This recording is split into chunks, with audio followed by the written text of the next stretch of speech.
Too many disaster recovery plans fail when they're needed most.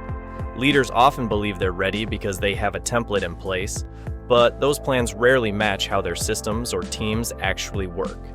That mismatch is why 40 to 60% of small businesses that lose access to critical systems and data never reopen. As Brian Leahy, co-founder of Infotech Solutions, explains, a great disaster recovery plan isn't just about technology. It's about planning for critical emergencies you can't predict but have the potential to wreck your business. So what makes a recovery strategy work in real life?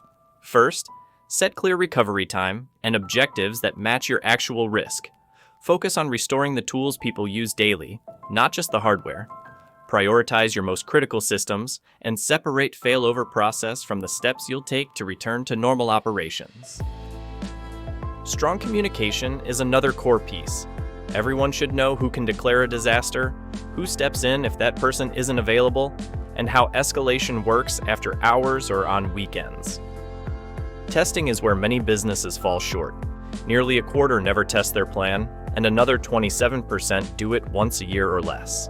Go beyond tabletop discussions, run real drills using real systems, document every result, and improve after every test. Finally, cloud-first planning makes recovery faster and more flexible.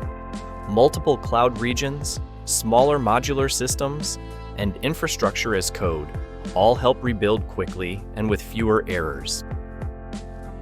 If you'd like the full breakdown, read the complete article on our website. Don't forget to add this to your playlist so it's always easy to find.